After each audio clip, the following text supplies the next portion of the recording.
Kia ora, my name's Jess from the External Communications team here at the FMA, and you're joining me for another episode of Jess Learns to Invest. Today's episode is going to be all about bonds, and I'm really excited to introduce Kim Martin from the Treasury. Thank you for joining me today. So you've been at the Treasury since 2017, is that right? Yes, I have. And your current title is Director of New Zealand Debt Management? Yes, that's right.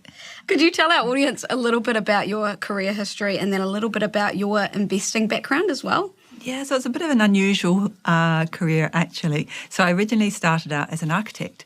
Oh, So I didn't quite know what I wanted to learn to do once I left school. I quite liked fine art and I quite liked maths and science. So I ended up being an architect. And I was working briefly for an architect up in Asia. And during that period, I became quite interested in the economic development in the area. And so then I went over to do a master's at the London School of Economics, which is how I then transitioned into finance. And I was working initially for JP Morgan Bank, and I was in their investment strategy team. And at that time, I was looking more at the share market.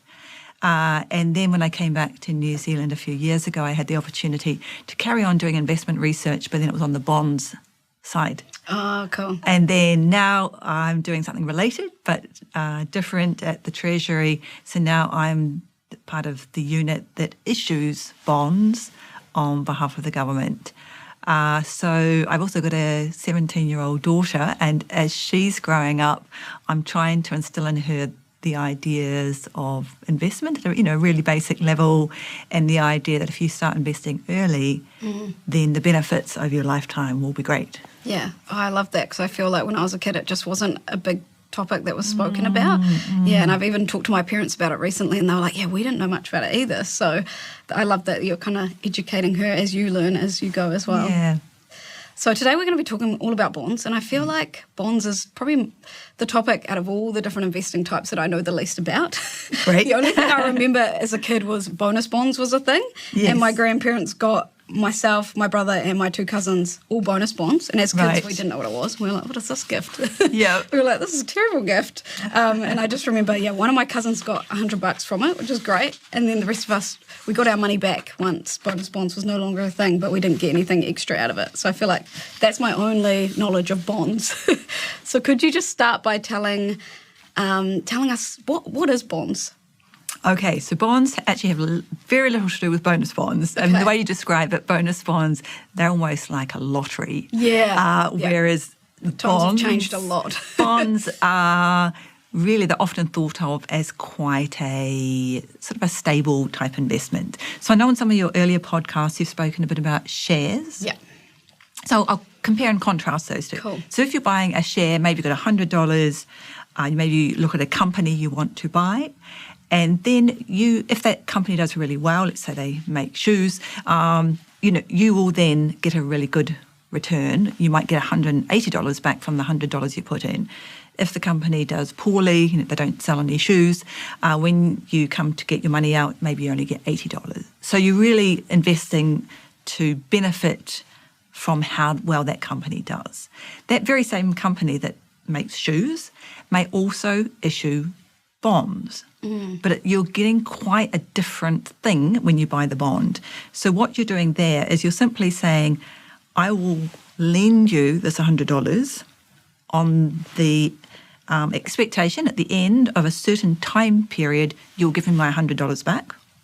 And along the way, for the benefit of giving you the money, you're going to give me a coupon or an interest rate. So it might be 5%. So it's a little bit more like putting your money on a term deposit in the bank. Mm-hmm. So you're less able to benefit if the company does well, but equally you don't get undermined if they do poorly.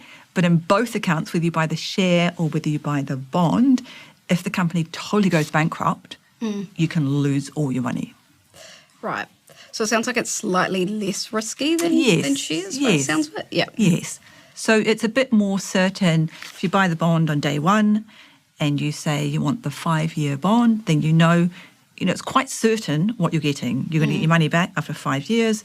You know what the interest rate is, and sort of what you see is what you get. Yeah. But equally, it's safer, but it also doesn't have the potential upside that a really great share might give you. Gotcha, yeah. So when you're choosing what type of investment you want to go for, that's really important to think about. Is bonds, you kind of know what you're getting when you go into it. Shares, maybe not so much. But, yeah, the risks are different. Yeah, and I think that's one of the key themes about investment is the risk relative to the return. And generally, the rule of thumb is if there's lower risk, there's potentially lower return. But it's not to say that bonds are risk-free, and we'll probably get to that later, because there certainly are some risks. Yes. I feel, as I've gone through the series, I've understood that every type of investment has some sort of risk. So how much money do you need to invest in bonds? Because is it one of these things where you need a lot of money to put in, or can you put in, say, $5, $10?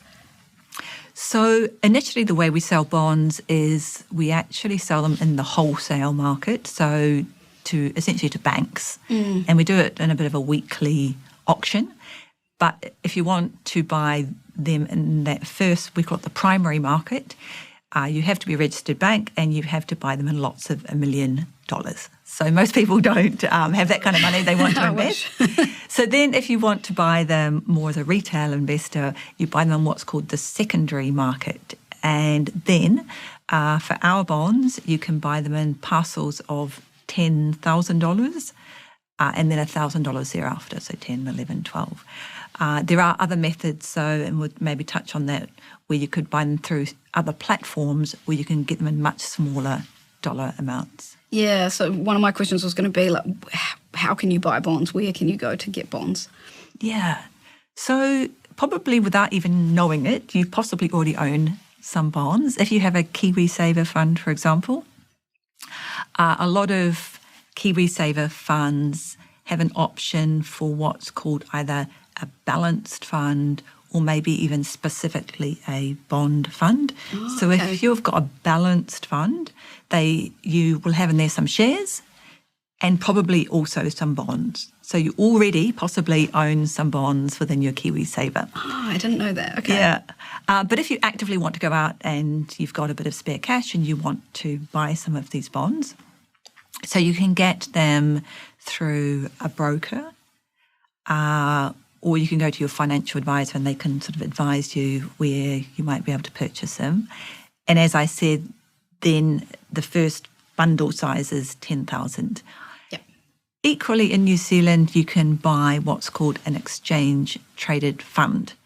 So previously, what I was talking about, we, the government, we have a number of bonds on issue, and they each have a different time over which they mature. So we have one maturing next year, we have one maturing in 10 years' time, we have one maturing in 20 years' time. So that's the time that you lock up your money. But so if you're buying them individually, you kind of have to choose which one you want. Whereas in contrast to that, there's these things called this exchange-traded fund. And that's more, they bundle all of those bonds up, and they say you don't have to do the hard work of picking which one. Yeah, I was going to say, it makes it easier. Here's a bundle, which kind of gives you a bit of access to all of the bonds, and here it is in a bundle. And you can have a bundle of New Zealand government bonds, or you can have a bundle that includes some companies that issue bonds. And those you can get, for example, in New Zealand, there's something called ETFs, and you can buy those in much smaller dollar parcels. And then you can also access them through a trading platform. So there's quite a few different ways. Different ways to go about it. Yeah. Interesting. And I think you touched on this a little bit in that first question, but could you go into a little bit more detail on how you make money from bonds? Yeah. So the idea is, well, there's a few choices you have to make. As we've talked about, there's always risk and return, and that even within bonds, there are different risks. So there's something that's called a credit rating. Yes. And you can get a credit rating really gives you a symbol of what is the risk that that company or that country or that government, semi-government entity won't give you your money back because they go bankrupt. And it's a bit like school grades. If it's the top one, it's AAA, and then they go down from there, there's B and there's C. And so why that matters when you think about making money, if you get the one that's got the AAA, it will offer you a lower return, a lower coupon or a lower interest rate, because you can sit there feeling quite comfortable you're going to get your money back. Whereas if you say, well, I'm prepared to take a wee bit of risk, I'd rather buy that one that's got the B- rating, it may offer you 6%, whereas a AAA might offer you 4%. Oh, okay. And that's 4% each year for the time that you own the bond. So you decide, okay, how much risk do I want to take? Then you also decide how much time am I prepared to tie up my money for? And that's what's called that maturity. Okay, yeah. So the maturity is like 5 years or 2 years or Is that also, 10 years. I keep saying the term bond term, is that what that means as well? The length of time? Yes, exactly. Okay. And that's also plays into how you can make money. As a general rule of thumb, there's always exceptions, as a general rule of thumb, if you're prepared to lend your money longer term, a longer maturity, for longer, then you get a higher interest rate. Yeah. So you're thinking about how much risk, you're thinking about how long you want to lock your money away for. So that's the main ways you can make money. And then at the end, of course, you get your money back. Yeah, yeah. So how do you decide which bonds to buy? So I understand that you can buy bundles and that kind of takes that thought process out of it for you. But I'm guessing there's lots of different types of bonds. Yeah. So how do you know what type of bonds is right for you? So bonds are issued all across the globe and by companies, by councils, for example, or by government. So companies, by that I mean if you just know some household names, councils, it might be Auckland Council, for example, and then when we're talking about governments, they're sometimes called sovereign bonds. There's New Zealand, there's Australia, there's Canada. So you sort of look across all of those. And I'm sure in your previous podcasts, you've talked a bit about not putting all your eggs in one basket. Yeah, I keep hearing that. Yeah. So you might decide if you've got, let's say, $10,000 to invest, you don't want to just buy one of those. You might put $1,000 in each, for example. And then it goes back to what I was talking about before. What's your time frame for your investment? What's your risk appetite? Do you want those AAA ones that may give you less interest, but you're pretty confident? Or are you willing to take a wee bit more risk and take some of those with a lower B rating, for example? So that's really the things you have to think about. Bit of diversity, what time you want to lock it away for, and how much risk you're I feel like it all comes back to goals, right? Setting your, why are you investing, right? That kind of helps with setting up that time frame and all those other things that you touched on. Cool. And how do you keep track of your investments in bonds? Yeah, so I suppose it comes back to that initial thing of what was the method that you bought them by in the first place. Okay. So if you're sitting there in your KiwiSaver fund, you've probably got some online portal and you can go on and have a look how they're doing. If you buy them through a broker, I'm sure they will either send you out a periodic sort of document, but equally they'll probably give you an online portal where you can log on and see how they're doing. Yeah. Or if you've bought them through one of those trading platforms, you'll have some sort of online portal as well. And what you should expect is in your bank account, you will also receive that interest periodically. Yeah. So it might be once every quarter or once every 6 months, but that should be popping into the bank account that you've given to the bond issuer. So that's a nice little thing to keep track of. Yeah. And then remember, at the end of it, at the maturity, you will also get the money back if you hold it right to the full maturity. Yeah. And is it similar to other investment types where each of these episodes I keep hearing, don't go and look at it every single week? Is it better to kind of not look at it continually, especially if you're locked in for that kind of long-term Is it better to not go in, check your investment, because we all get kind of anxious and we're like, I want to see if I made money. Yes. So generally, they're a bit less volatile than, say, a share. Yeah. So there's a bit less to see anyway. But this might be a good moment to sort of describe the chance that you do actually want to sell this bond before its maturity. Because everything I've discussed now sort of assumes you lock it in, you can almost forget about it really until it matures and you just get these coupon payments. And as long as the issuer doesn't go bankrupt, there's not too much else to worry about. But let's say this example, back to the $100. So you came and you wanted to invest the $100 in this bond. And at that time, the interest rate was 5%.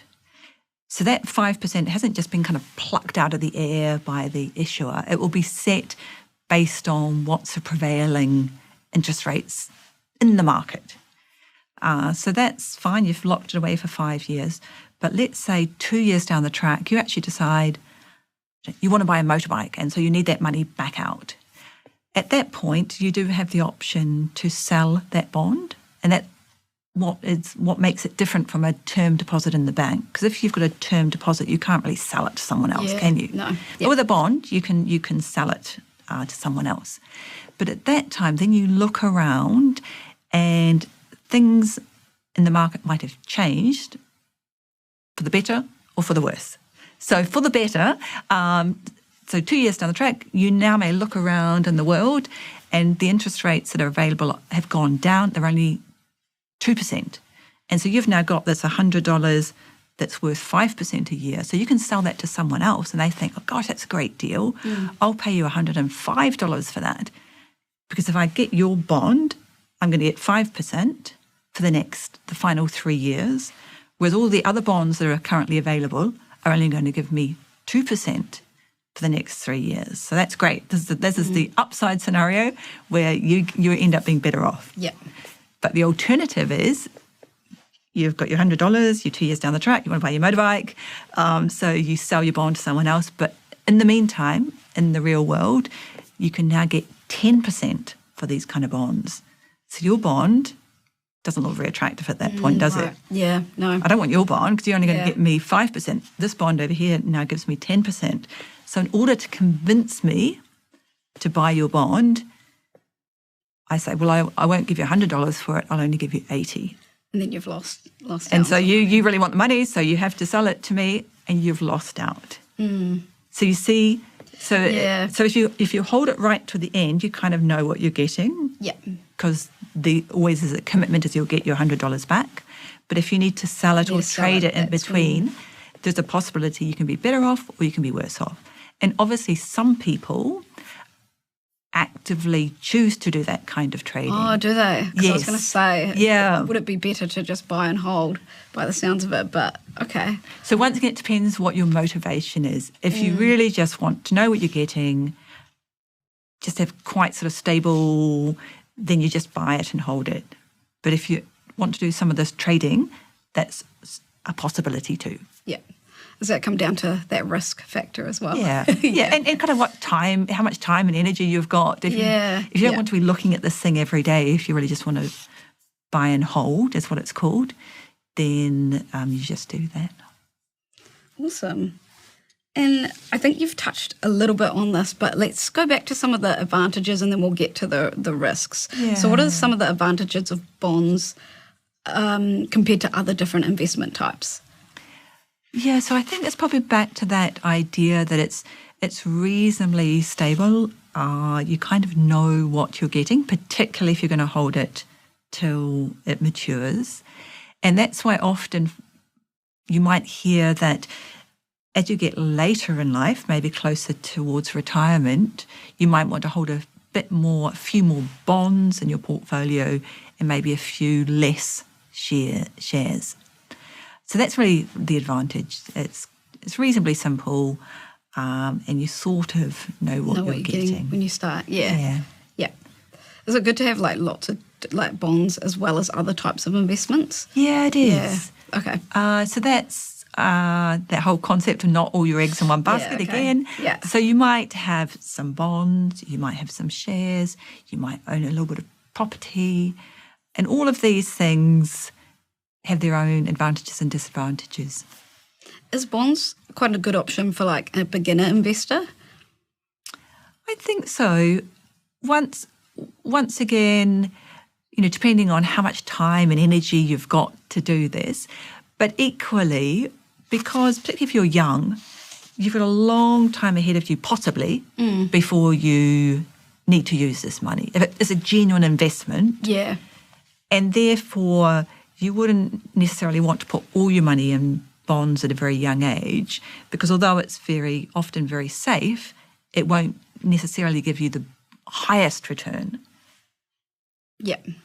So if you've got a long time till you need the money, so you're 20 and you think you won't need this money actually till you're 60, you probably can take a little bit more risk. And so maybe you want to put, even if you're a beginner investor, maybe you want to put some of your money into shares or something that's a bit more risky, but over the long term might get you a higher return.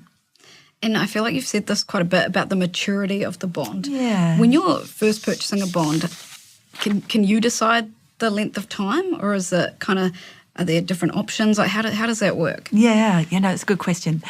So what you will do is, depending on who the issuer is, it'll sort of be a menu. These are the bonds we have, and they'll be preset, but you can choose which one it is. So some issuers, a company, they might only have 3 bonds, for example. They might have the one that matures in 1 year's time, the one that matures in 3 years' time, the one that matures in 5 years' time. And that's it. Yeah. But you can choose. If it's a government, like the New Zealand government, we've got quite a big menu. So we've got the one that matures in 1 year's time, but we've also got our longest dated one, out in 2050 something, 54, I think. So that's quite a long. Yeah. That's almost 30 years, and you can choose which of those ones you want. Oh, awesome! That's really good. That's quite helpful. That there's, for whatever your goal is, there's always different amount of time. You've talked about one of the disadvantages of bonds, which is when you need to pull it out early. Are there any other disadvantages to bonds? Yeah, so I think it's more, what are the risks? So the risks are, it goes back to that credit rating. There is a possibility that the entity that issues the bonds goes bankrupt, and then you won't get your money back. Yeah. And so how you know that, or how you can judge what is the possibility of that, comes down to that credit rating. As I said, the AAA is the best. And then as you go down the scale, there is a greater risk that happens. So that's one risk. The other risk is something we call liquidity risk. And so that's, what is the chance that at the time you decide you want to sell your bond, that there's someone else available who you can sell it to at a decent price. So for something like New Zealand government bonds, they're considered to be very liquid. So there's generally, in the marketplace, there's lots of trading that goes on. But if it's a lesser known company that's issued this bond, it might be less liquid, less able that you can, at the time you want, be able to sell that to someone at a decent price. So that's another risk to think about. Then there's what we talked about, if you want to sell it before maturity, there's possibility that the price has moved. Yeah. That's not in your favour. And the fourth thing, and we probably don't need to go into too much detail, but there are more complex kinds of bonds with interesting little complexities. So for a beginner investor, I would recommend you, at least at the outset, buy what's called vanilla bonds, so just straightforward bonds, kinds that I've just described to you. Okay. So there are different types of There bonds. can be some, there can be some more complex ones. I guess that depends who you go to purchase that bond. They can give you advice on that. Yeah. Awesome. So why does the government offer bonds? Because I'm guessing it's not just for the fun of offering bonds to investors. Is there a reason why they actually offer bonds? So it's not just so it can give you something to invest in. The underlying reason for the government to do that is, if you think about the government has lots of things it wants to spend money on, schools and hospitals and all kinds of things. And at the budget time every year, that's in May, it looks at all the things that it wants to do, and then it looks at the source of money or source of revenue that it has. And that comes from tax, for example. So it's got all these things it wants to do, it's got this money, and if there's a mismatch, they have to find some way of borrowing that money to do all the things they want to do. Yep. And so this is absolutely not unique to the New Zealand government. Governments all around the world do this. And so they say, oh, okay, so we need to borrow some money. And the way they do that is by issuing these bonds. Oh, gotcha. Yeah. So that's kind of how it comes about. Yeah. Yeah. Awesome. And to wrap up the episode, could you give your one little advice, one little nugget about bonds if someone's listened to this whole episode in the car and they've drowned us out? What is your one key takeaway about bonds? So think about your broader objectives. What is the time frame that you want to lock this money away for? And that whole idea of diversity. How would some bonds sit against maybe some other investments I already have? So that's probably the one pointer, really. Think about these bonds against everything else you may own, and particularly if you're looking for something that's a little bit more certain and you want a little steady income, bonds may be a great thing for you. Awesome, great. I feel like I've learned so much about bonds today. I didn't know much about it, and it's quite good when you explain the difference between bonds and shares, because I tend to think they seem quite similar, but there are quite a few differences between the two. Yeah, and I think it can be a wee bit confusing if it's the same entity or the same company that's doing both. Yeah, they offer both. So what's the difference? It's kind of, what am I getting for both? And I hope I've been able to explain, what are those differences and what are the similarities. Thank you so much for your time today, Kim. As we wrap up, could you just tell our listeners where they can find out more information if they want to know more about bonds? So on the FMA website, I see they've got a useful little table there of information. We do. We also have our own website, so that's New Zealand Debt Management. And there's various other platforms, as I said, if you have a financial advisor, and that's about it. Awesome. Thank you so much for watching. I hope you enjoyed that episode all about bonds. If you want to find out more, head to our website, www.fma.govt.nz. We'll see you next time. The content of this podcast is of a general nature and is not financial advice. The thoughts and opinions of guest speakers are not those of the FMA. The FMA recommends that our audience seek advice in respect to investing from a regulated financial advisor. The FMA does not accept any responsibility for loss that any person may suffer from following it.